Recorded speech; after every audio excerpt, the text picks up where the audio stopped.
want to talk about observability in applications in production. We want to think a little bit about, as developers, we often focus on writing code. We focus on how do I get this working? And in all honesty, I would say, for my own experience, for years I've been writing software, that's what my focus has been. How do I write code? So almost the entire focus is to implement features. But as the world becomes more complex place and things become more diverse, it really depends on the organization you're working in. You might work in a company where maybe your job is to just focus on writing code, but then there's another department that takes care of deploying the application. And if you have that ability, I would say just be quiet, let them do it. But invariably, though, we get pulled into different directions. We don't have the ability to just stay as a developer. We may have to be involved in operations and deployment as well. But even if you're not directly on a day-to-day deployment, there are things that you need to still do. For example, you need to prepare for observing what your application is doing. But in addition to it, when there are issues that arise in production, the worst situation to be in is to say, yes, something went wrong, but we have no clue how to find what actually went wrong.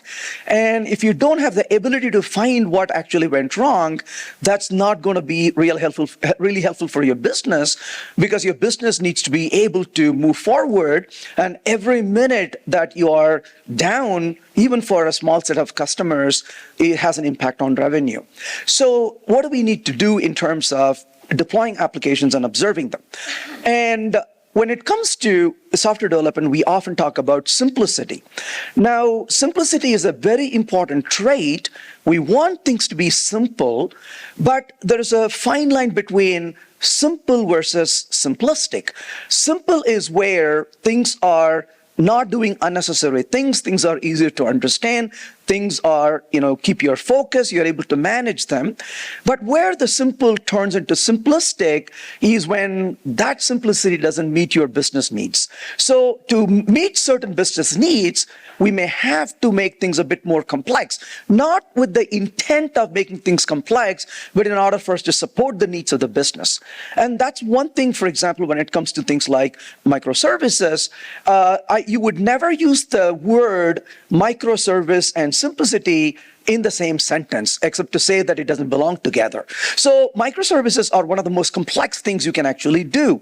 And so when it comes to implementing these things, we want to really think about a few more things we need to do for a number of reasons that we talked about.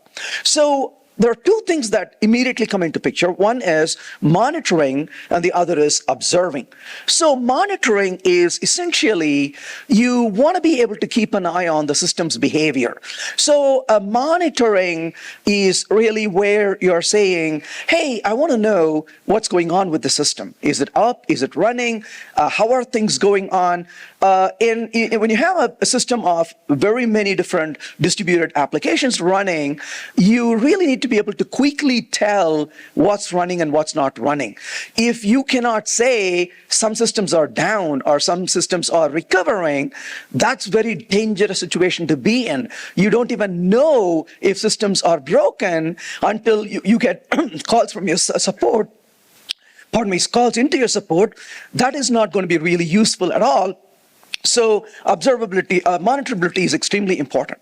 Observability, on the other hand, is the ability for you to collect the details that can help you improve the behavior of your system. This is a bit of a proactive approach. You want to keep an eye on it. If you start to see the degradation in performance, you want to do something about it sooner than later. So this is where you constantly are getting information about your system, and so you can proactively respond to it pretty quickly. Excuse me. Unfortunately, though, there are certain challenges that you have to deal with depending on the nature of the applications you're working with. Well, in the past, we built really monoliths. Let me just spend 30 seconds on this, if you will, because there is a lot of confusion in our field. This is something we struggle with a lot as an industry. it never fails to continuously make a mistake in our field, and that is to name things. We cannot name variables properly. We cannot name functions properly, but you think that's the end of it. We cannot name anything properly. I mean, think of the word NoSQL. What does that even mean? NoSQL is the stupidest name you could think of, and it's NoSQL actually has SQL, so why call it NoSQL? And like when people say wireless, like why call it less of something that you're not using? And then the kids freak out. What does wireless mean, or cordless? They're like, what is a cord in the first place, and why you have less of it? So we don't have a way to really name things. And what I really don't like is the word microservices, because it's neither micro nor a service, and yet we call it microservices. So go figure. But when it comes to using these kinds of systems, these are widely classified as distributed architecture, which in itself is a terrible name. Because if I tell you microservices are distributed, then it makes you believe by mistake that monoliths are not distributed. As it turns out, monoliths are distributed. When was the last time you created a monolith that was just one big blob? That happened about 45 years ago. And since that time, I've never seen anyone build a monolith, which is just one piece that is never distributed. You got a database server in a monolith, you got application servers in a monolith, you got different servers in a monolith, so every monolith is distributed as well. And yet we want to call distributed architecture versus monolith. So a huge amount of confusion in things we name.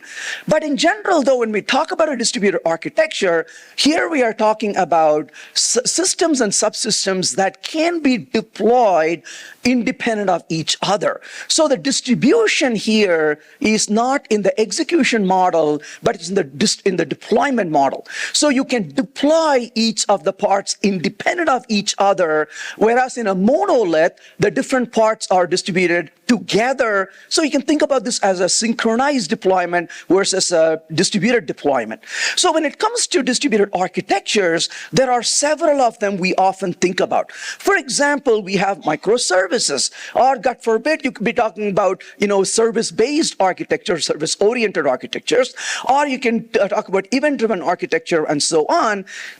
But a lot of these have very similar challenges. One of the very first problems is they have way too many moving parts in it. So when you have many moving parts in it, what is the problem? When you have many moving parts, the different parts can break at different times. And if the parts don't work properly, then you're going to have a problem with the overall system. So that requires a lot more proactive monitoring and observability when you have too many moving parts in it. So that's one problem.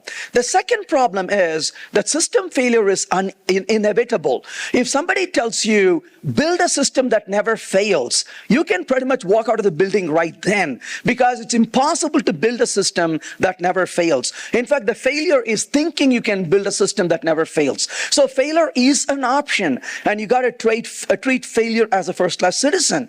In fact, I think one of the mistakes in programming is to call it exception. We should call it normal, because stuff happened, right? So why call it exception and be perturbed about it? Hey, what happened? Normal happened, right? So not an exception happened, because it happens all the time. And so you need to be able to deal with failures, because it's inevitable. And when failure happens, don't try to avoid failure. Instead, try to be graceful about dealing with failures. So when failure happens, it's not about whether it failed, it's about how quickly can you recover from it and move forward. That's the key. And so failure as part of a system can affect an entire system. This is one of the challenges we often deal with when it comes to distributed systems. So you may have one part of a system fail, but a lot of other parts of the system end up really performing very poorly, because that part of the system is not behaving properly. So you cannot simply say, oh, that system is not responding, so we are okay. No, we have problems in other areas. And in fact, it's even worse. That problem in one place can multiply in several other places as well. And that can be a huge problem also when it comes to distributed systems. So all that really comes down to is, it is your responsibility to closely monitor and observe a system And if you don't, and when any of these happen, that's going to cause a huge amount of problems for you. And the bottom line is that you're going to have applications that don't run, and that affects your bottom line in terms of revenue and such. So in terms of things that you want to really observe, you want to think about systems that have a poor performance. So what happens when a system has a poor performance? The first is a loss of revenue. Now, think about this for a minute. 20 years ago, we developed what I would like to say as applications for captive users. Some of you probably are old enough to remember it. Some of you probably are very young. You only have heard your parents talk about this. There was a time when we used to go to this building called a bank. And you would walk into this building called a bank, and there'll be people called tellers, and you would actually talk to them and do services. Your parents probably have told you about this thing called travel agents that used to exist. And you would go to physically a building where a travel agent is sitting. I remember buying tickets over there. My kids kind of look at me, it's like, what does that mean? And how did you escape the dinosaurs when you have to do that, Dad? They ask me, right? So the point is, we haven't gone to a travel agent, I am assuming, for a decade or more. But back in time, we developed applications, and these applications were used by what I would like to call as captive users. So who are captive users? Captive users are people you don't care about. So if the captive user says, oh, this application is slow, you say, shut up and do your work, right? So as an employee, you're a captive user. You just use the application given to you. Now, in today's world, we have a world full of users using an application. Can you think of any organization that builds a terrible application and people still use it? Can you even imagine it? And the answer is yes. That's called the application created by the government, right? So if the application created by the government, you just use it because we are the captive citizens in that case. But other than that, no business will survive after that, isn't it? So if you work for the government, you can leave right now. This is irrelevant to you, right? You're just fine. If it doesn't work, people can complain about it. You don't have to worry about it. That is true of almost any government. I can tell you for sure about my government as well. We have this IRS. Don't even get me started on that. Anyway, it's about tax time right now. So loss of revenue. If your application doesn't work, you're going to lose revenue. If you're any business other than the government, you need to worry about it. Similarly, loss of business, because a lot of times this is coming down to your survivability of your business. If your business is not making revenue, well, the business goes down eventually. You're not going to survive as a business, so that becomes very critical. You are losing customers as well, and you're going to lose reputation eventually. So all this can be really detrimental, so we need to be really careful about having poor performance in applications. You want to be able to take care of these and think about what is the user's experience. If a user is unable to use your system, or if your system is sluggish, or it is really, really slow, or it really gives them incorrect results, then you're going to have impact on your system eventually. So this becomes very critical for that reason as well. So what you really want to do is to be able to proactively improve your system's performance, usability, and so on. And also you need to keep an eye on what is the security situation in your application? You want to look at usage trends in your application. How many people are using your application? It'd be nice to have that information, isn't it? For example, I have an application in production. I was looking at it, and it told me that requests are taking under 1 second. Well, whether that's a good performance or not is not the important point. First of all, is the fact I know that is actually very useful. So if the requests are taking less than 1 second versus if the requests are taking less than 5 seconds versus the requests are taking more than 5 seconds, I need to be really concerned about it. So that is something I need to really know is, what's the performance? So if a boss comes to you and says, how's the application doing right now? And the answer shouldn't be, what do you mean, right? So you need to be able to say, oh, it's performing at this rate. Is that reasonable, right? And of course, if you say, oh, requests are taking less than 100 milliseconds, the next obvious question your boss may ask you is, how many users are using the system? Oh, there's only 3 people using it. Doesn't matter, right? If there are, 200,000 people using it, and we're giving less than 100 milliseconds, is that good? Is that bad? That's what you want to ask, right, in terms of performance. So the fact that you know it is the first thing. Then what do you do about it comes in after that. You can also look at the trend over time. You can say, hey, this used to take this much time. We have been writing more code, adding more features, and we have been adding more users as well. How are we doing relative to what we were doing before? That is something you need to be able to speak meaningfully. That becomes necessary as well. And of course, you want to think about 2 different things. You want to be able to say, hey, looks like our performance is taking a bit of a hit.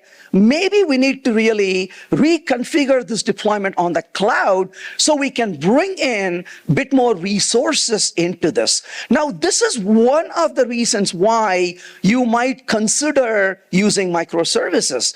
You may look at your monolith and say, hey, the performance is not really good anymore. If we can split these features into a separate service, if it makes sense, that may take the load off the server. Maybe we can split the performance across these 2. Maybe that's the reason we want to split them into microservice. So you're doing these to provision better resources. And of course, if you are using more resources, I was actually using a lot more resources than I need to on my cloud, and my monthly bills were not happy. And well, the bills were happy. I was not happy seeing the bills. And I realized, wait, for the performance the system gives the number of users, why in the world am I wasting so many resources? So I went and reconfigured my resources, and I'm getting the same performance of the system now for the number of users I'm having, but I got a much reduced cost on it. Why do you want to be wasting your money when it's not giving you the benefit? So you can optimize on the cost as well if you have these metrics on your hand. So what are the things you want to think about monitoring in general? So this is things I would expect to have at my fingertips when it comes to my business, because these are very critical for me to provide to my business. Excuse me. So for example, I would ask the question about user experience. What is the load time of the application?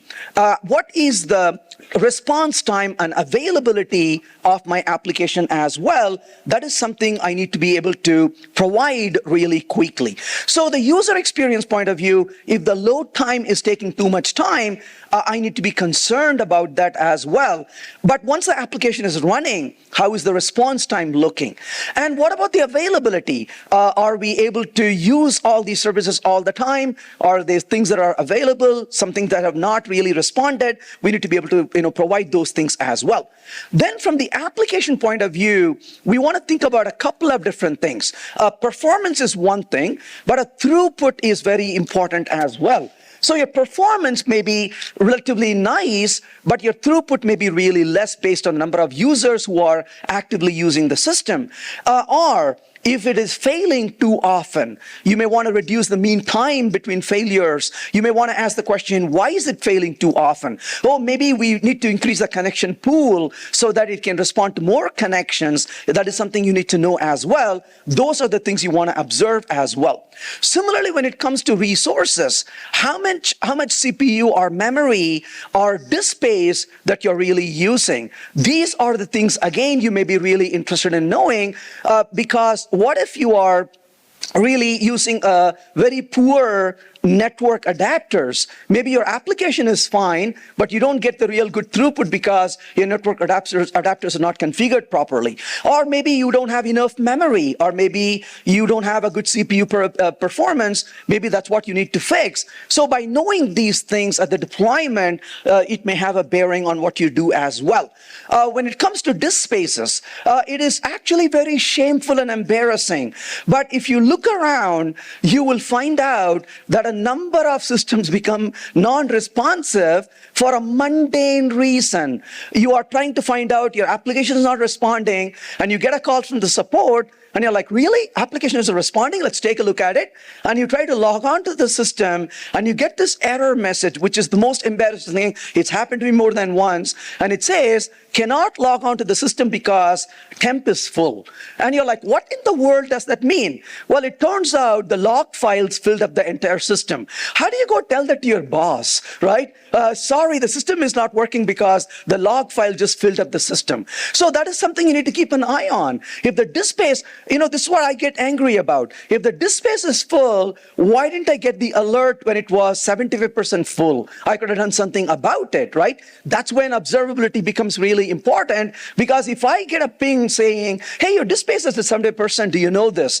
I have systems where it tells me way ahead of time if my SSL certificate is going to expire. I'm like, thank you, because I don't want to know the day when the SSL certificate expired that nobody can use the system. That's not going to help at all. So these things you need to really keep an eye on, because it has a bearing on your system's performance and availability, if you will. Similarly, database performance.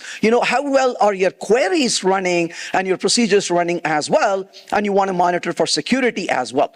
So there are a few things you want to really consider, and none of these is the only option you want to use. For example, I definitely want to have a dashboard, so I use dashboards quite often, and I would just go to the dashboard and quickly look at how various things are running, and I want to be able to get a fairly good glimpse about it. So when I go to my cloud provider, I can take a look at the performance, the throughput. I can see the CPU and how many instances are running right now, which instances have just restarted recently. I want to know the instances operating system they are running, the version they are running, all those information. A dashboard is a great place to go look for. In one place, you can start looking for things, so you definitely want a dashboard. While a dashboard is very useful, you usually go log into the dashboard and take a look at it. But alerts are extremely important as well. An alert is going to tell you that something is not performing really well and you need to pay attention to it. So for me, an alert may tell me that a particular service is not responding, or an alert may tell me that a particular request is taking more time than the threshold I have set up. So if the request is taking more time to respond than a certain time, I get an alert about it as well. Notifications can also be very useful. Notifications could be via maybe like an email notification rather than an alert, which maybe send me a text to be notified immediately. But one of the things you want to be very careful about is this. This is easy to forget, and then we get into issues, and then when things go really bad, we then begin to realize where we did wrong, so we can be proactive about it.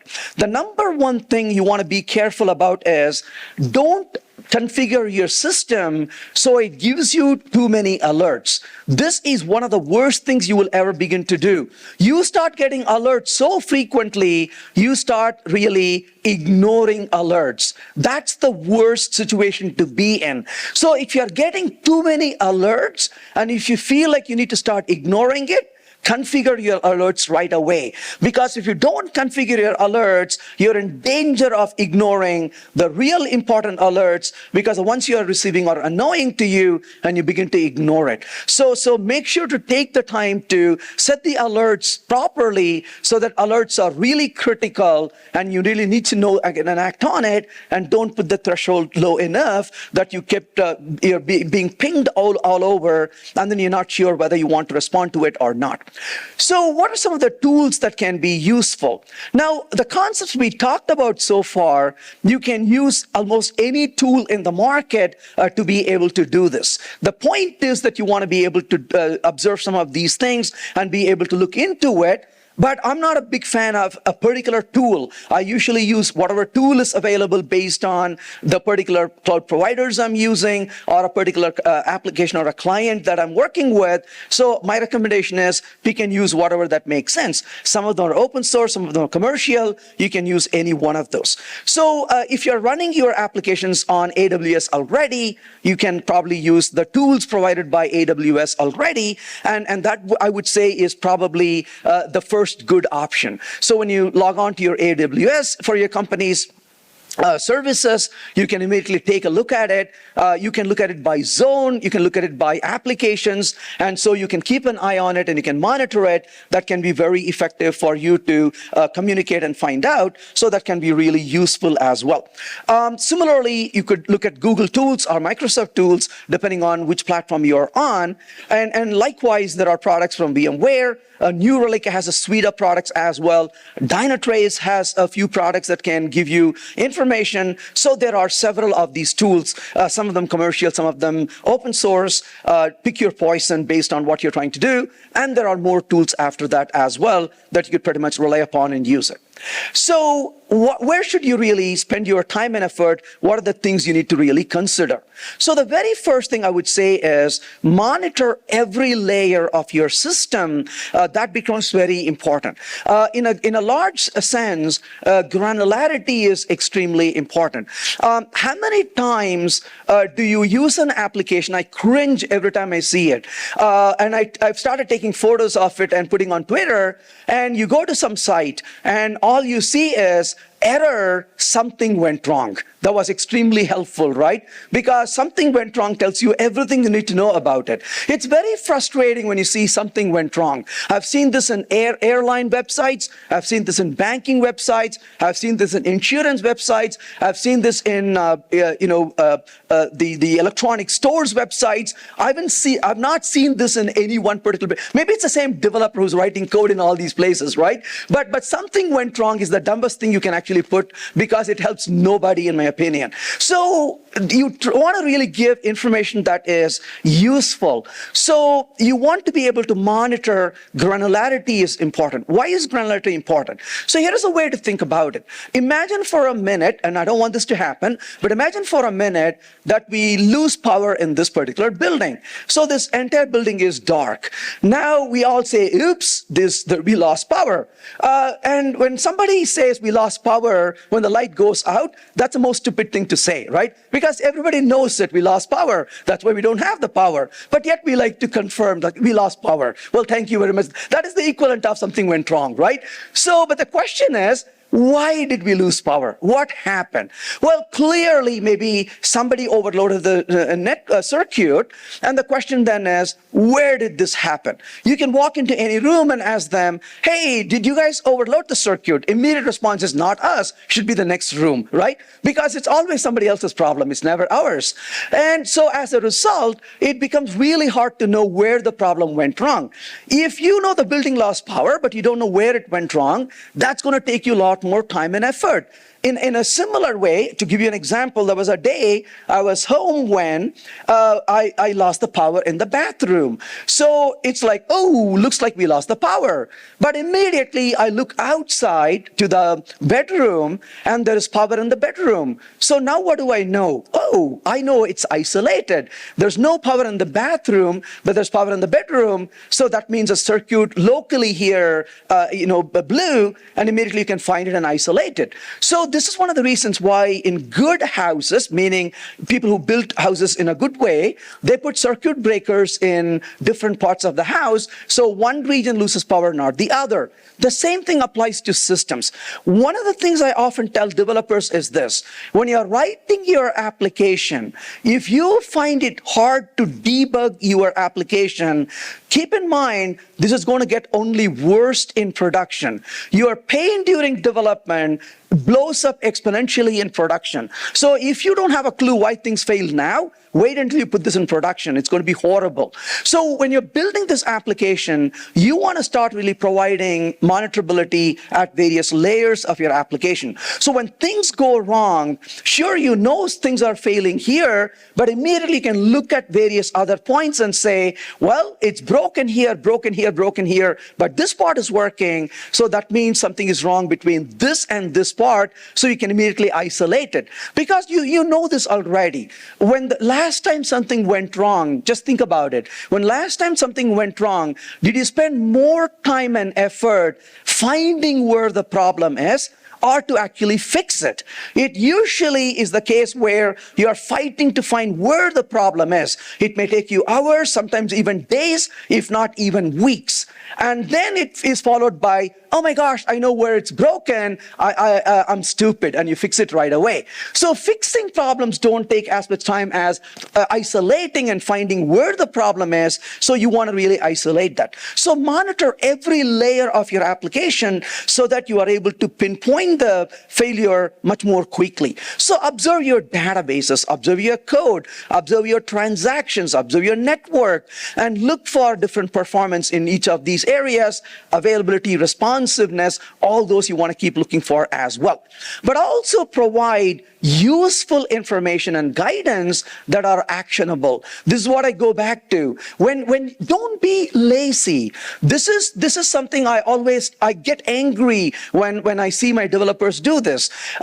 You need to treat error handling with respect, because when I see developers being irresponsible, it really boils my blood, because you are costing somebody else the time and money and effort later on. So there was a day when my code would not work. And I'm like, my gosh, why doesn't this code work? And I'm calling this library and I'm getting a null pointer. And what do you do when all you get is a null pointer from the code, right? That's really very impolite. So I'm struggling like an idiot. I literally wasted an hour and there's nothing I could do to move forward.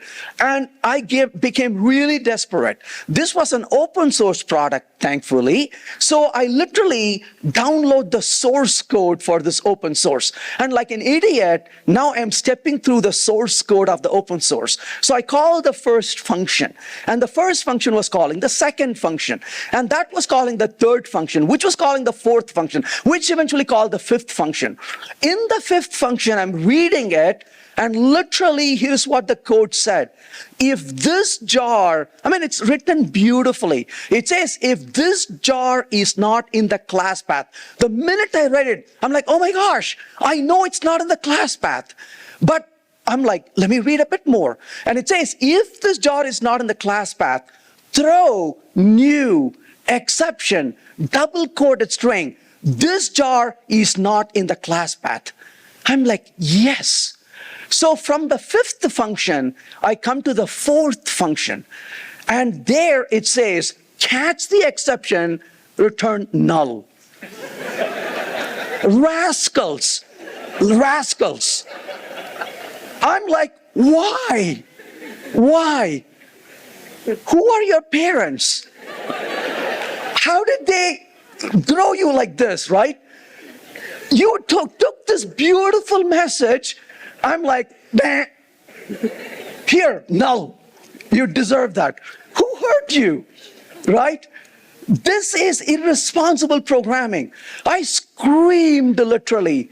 I'm like, but why? If that information was given to me, I would have put the jar in the class path. I would have gone home an hour ago. And somebody said, no, you don't deserve that information, right? You don't have the privilege for it. Here, take the null, right? I hope I never run into this person. I will poke this person with the null, right? So that doesn't make any sense. But the point is, give details that are useful. Oh, I get it. You don't want to tell your users, dear user, the password you provided for the database is this, and it's incorrect. No, we don't want to do that. But that there's an extreme, there's such a range of, returning a null to, sorry, database access error. At least you told me something that is useful, right? Or if that is something you can log to a system so somebody can look at it and things you can do. So provide information that's useful and give me things that are actionable. If you tell me, dude, put this in the class path, you'll be okay. I know at least what I need to do to move forward. That can be really helpful. And of course, you want to be sure that the measures you take should not have a negative impact on the execution of the system. This is one of the things you want to really keep in mind in general. When you observe a system, it's usually very hard to observe a system without having any impact on the system being executed. In fact, sometimes the fact that you're observing itself may change the behavior of the system, but your goal is to minimize that as much as you can.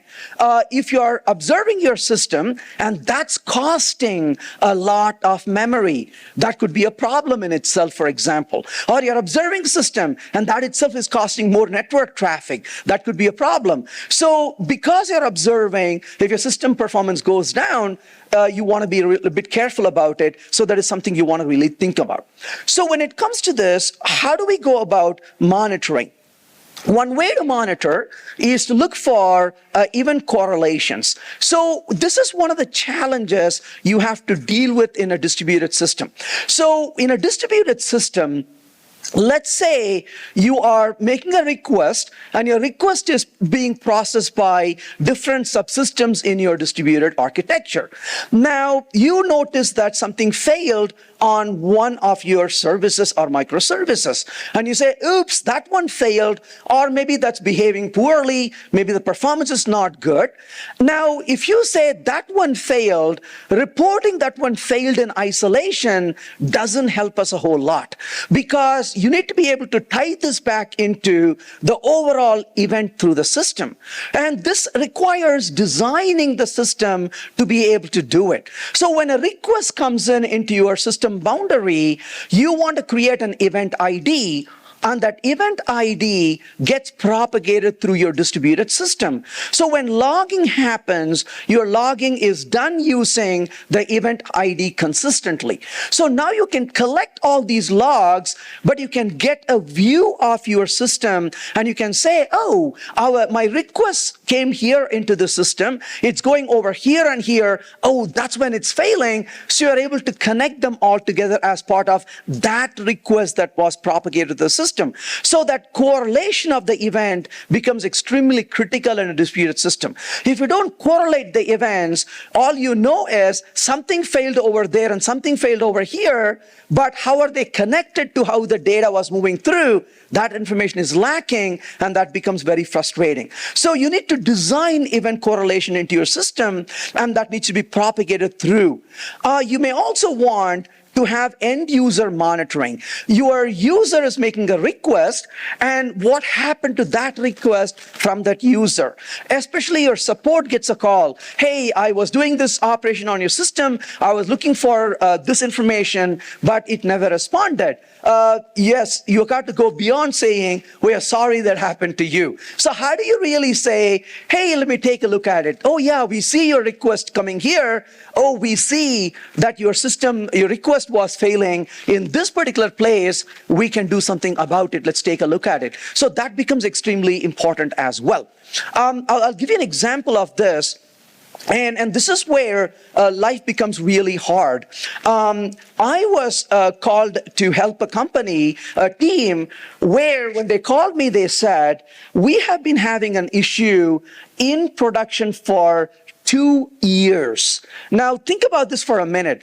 I am freaking out because I don't know anything about what they do.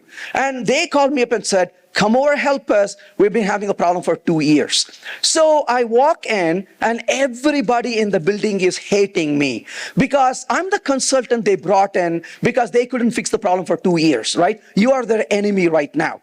And I have a person in the team, I think seriously, he has been eating log files for breakfast because he has been fighting the problem for 2 years. So he has been plowing through log files over and over and over. And so now they're saying, look, our system is failing. We don't have a clue why it's failing. Help us to fix it. And so where do you start? How do you know what to do? The beauty is this person is the master of logs. You mention a name, a date, and time before you could finish your sentence, the log file is in front of you. Because he knows how to access log files very quickly now. He's been training on that for 19 months now, right? So he can just quickly grab those things. So now the question is, it's failing. So I asked them, can you tell me a little bit more about when it's failing? And they said, oh, we can clearly tell you that. The system becomes completely non-responsive at 2:30 in the morning. Well, this is in Portland, by the way, in the US, and in the West Coast. And at 2:30 a.m., boom, it's failing. And I said, every day? It's like, no, thankfully, no. About once a week, sometimes once in 2 weeks, but mostly once a week. So 2:30 a.m., it's busted. And then what do? Oh, we call the support. We wake up the person at home. He drives to work. And it takes us 2.5 hours to restart the entire system.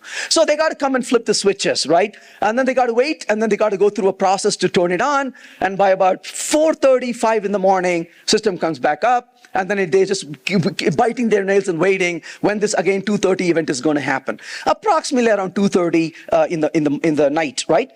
And so it's like, how do you know what's going on?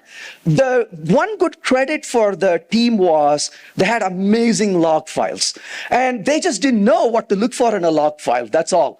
So and they said, let us tell you everything we know. I said, I'm sorry, with all respect. You know everything you know. You couldn't fix the problem. How would it help me to know everything you know? So thank you, no thanks. They were even more angry at me, right? And I'm like, I don't know. All I'm going to do is keep asking stupid questions. All I ask from you is have your patience until for one of the questions I ask, somebody is going to say, oh. And until then, I'm going to keep asking questions. The entire development team is in the room. They're just sitting there and working on their computer because this old guy is going to talk something. We don't know what he's going to do, but we'll just hang around. So they're just sitting there, doing their work, keeping an ears on me and the gentleman who's helping you with this. So I said, okay, let's get started. Obviously, there's got to be a cause, there's a correlation to something. And I said, you said it fails at 2:30, right? So tell me, on every day the system is failing, tell me who's using the system at 2:30, right? That was my question. And he's like, aha, good question. And then he runs a command and says, nobody. Right? Nobody consistently is using the system at 2:30, meaning here are a bunch of users, but if I find one user who's across all the time when the system fails, there is nobody, right? It's a disjoint set. I'm like, darn it, that didn't help. And then I'm like, wait, can you tell me who's using the system 15 minutes before? And they're like, nope, no, there's no union. What about, 45 minutes? What about 1 hour? So right now I'm getting nervous because I'm just asking for information. It's not working, but this guy is very patient. Then I said, what about an hour and 15 minutes before? Nobody. And then I said, what about 90 minutes before the system goes down?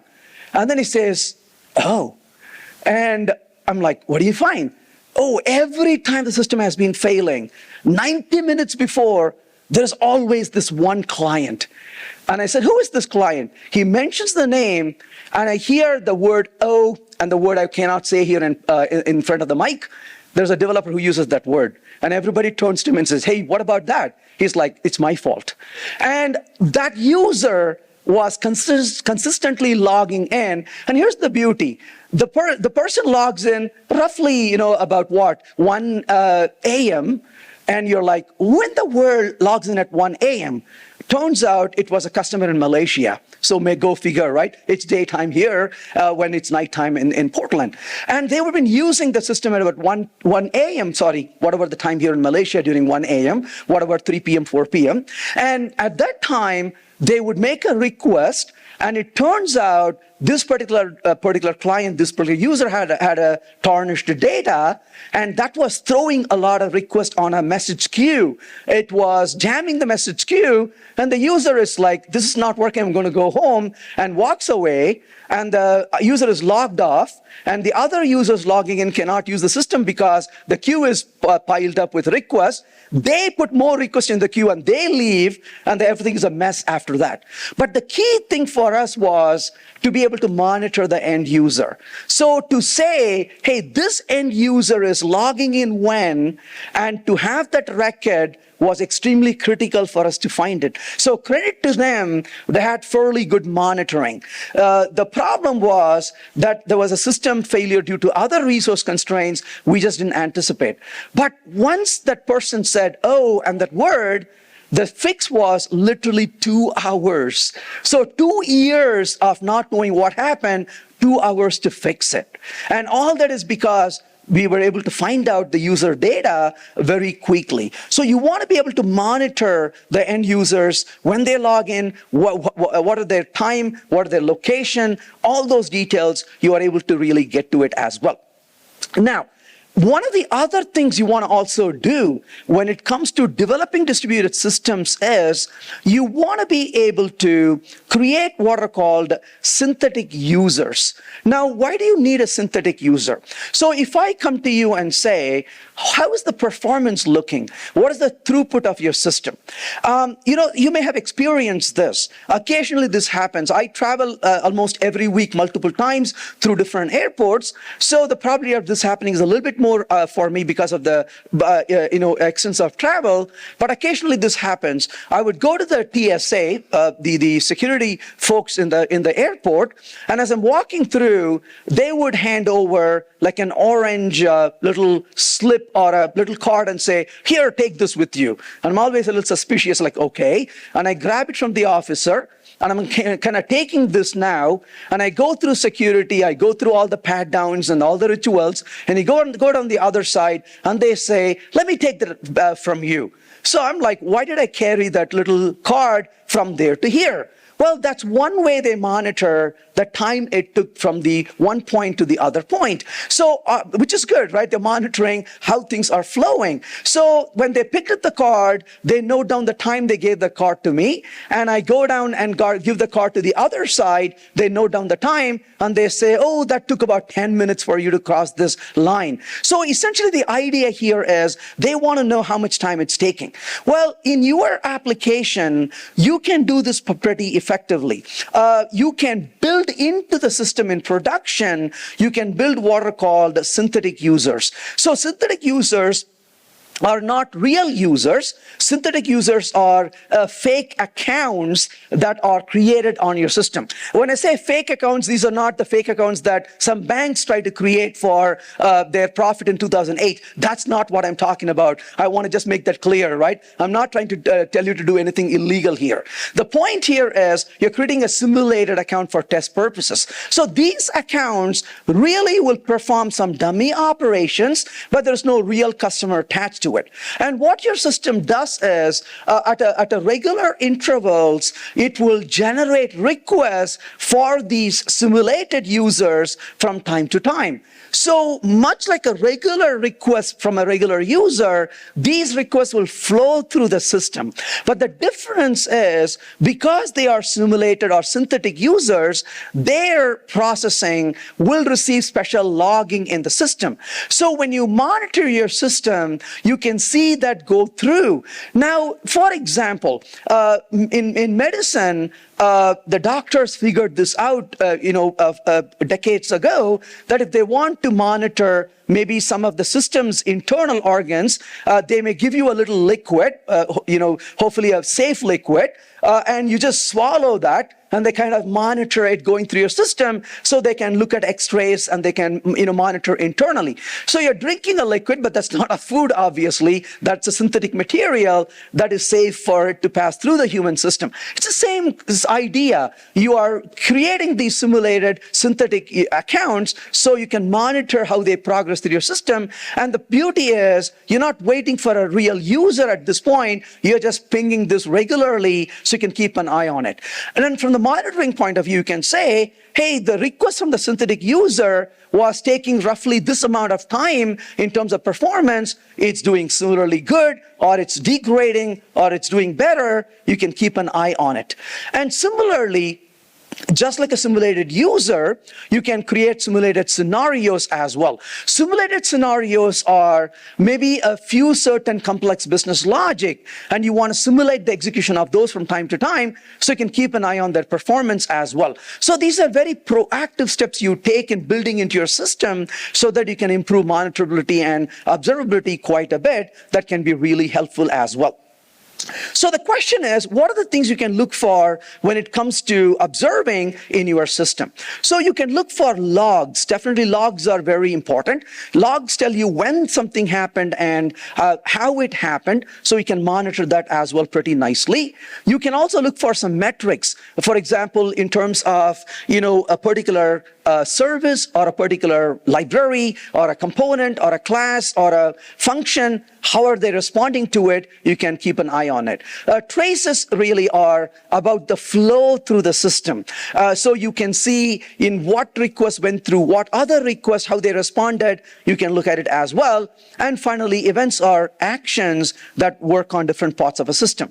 And you're not really interested in one of these. You want to use multiple of these at the same time. Logs help you in certain ways. The metrics and the traces help you in other ways, and you want to be able to leverage a lot of these facilities in your system as well for you to be able to monitor this.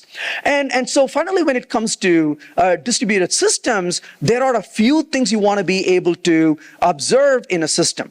So for example, you want to be able to observe how certain data passes through a system. I mentioned about the synthetic users a few minutes ago. It's a very similar idea. You use a unique ID for each request to facilitate an end-to-end tracing. So in other words, unlike a synthetic user, this one is a real request that's coming in, but the request is tied to one single request ID. Let's take an example. Let's say, pardon me, a request comes to your service, and your service says, hey, John Doe is interested in finding the balance, total balance across all their accounts. So what are you going to do? Your service says, hey, thanks for the request from John Doe. I'm going to make a request to 4 services in the back end, and each of the service is going to give me details about 4 different types of accounts we have. When the data arrives from the 4 services, we're going to aggregate the result and send it back to the user. So now your one request from the user is implemented using 5 separate requests. Request on your service and request on the 4 services. Potentially, what you don't know is a request on one of the services may in turn make a request to a few other services in the back end. So your one request was executed based on several requests in the system. Now you want to be able to log these requests. And when you log the request, if you're just logging the request coming in and response you are giving, how do you know of all the requests that you have, which particular request is related to which request from the user? Lack of that information is pretty useless in terms of how you can put this together. The worst situation for you to be is to say that we got a lot of log files, we don't know how to use it. This is where the unique IDs are extremely important. So the requests coming in, every one of them get a request ID being generated. So at the entry point, John Doe makes a request, and you give a unique ID for the request. This request makes 4 requests to the backend server. As part of the request you send, that request ID is being sent. Your service now makes a request to other services. It sends the same request ID. So now all these services, when they log with that request ID. Now I can pull these logs from various systems, and I can visualize it. I can say, for this request, show me in what order this request was executed. Tell me which services received the request. Tell me how much time they took in each service. I can clearly tell you that. So this is one of the reasons why you need to really bake that use request ID, unique ID, and move that through the system. You got to design for that so that you can do an end-to-end tracing. And similarly, you want end-to-end visibility instead of bits and pieces of information. So when I say a request came in here, how was this processed? I should be able to tell you end to end how it navigated, how much time it took, what services ran it, which even instances ran it. I should be able to pinpoint that very clearly. That becomes very essential. And again, if you're not able to provide it, the chances are you didn't design for it. It's important to start designing for it. This is one of the reasons why, as a programmer, it is your responsibility to bake those into your system. That becomes very critical, if you will. So what are the other things to look for? Health checks almost always. Health checks is to make sure to know that your systems are healthy and they are responding. So almost any cloud services you use will give you that information. They'll keep pinging your service in a regular time, see if a particular port is responding back properly. I have clients who have written their own service endpoints, and those endpoints are simply, you ping that endpoint and it'll give you a response. You know that your system is responsive. So you want to have a health check that you have periodically running. So if something is not responding, you can have services that say, oh, looks like this service is not responding, especially if you have configured high availability. If a service is not responding, you will spin up a new service and then kill the old service that's not responding. That can be very powerful as well. So you want to bake that into your system. So if your system is not responsive, you can reroute the request to other services. You can start a new service, shut down the service, and start the recovery process. And you can provision new services as well. And finally, you need to be able to audit and trace these as well. So some domains require keeping track of changes by the users. For example, some of my clients work in the medical industry. It's a very highly regulated industry. So if a user is making a change in the system, it requires a very rigorous traceability to which user was making this change and who authorized this change, when the change was made, to what data the change was made. All that information needs to be provided. This is something that gets audited quite frequently, so it is extremely important to bake that auditability into your system. This most likely is based on compliance and regulations based on your industry.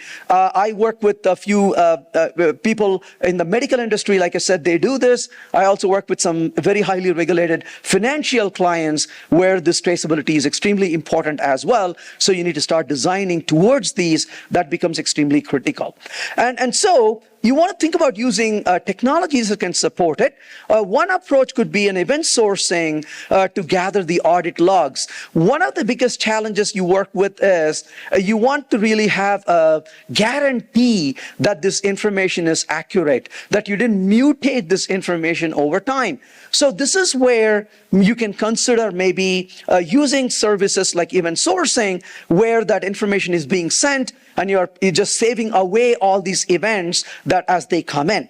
Another solution may be in such areas to think about using databases like Datomic, where you are guaranteed immutability of data, so you know that what you capture is guaranteed to be the value that you receive. It's been not modified over time. That can be very effective as well for you to be able to find it and make use of it.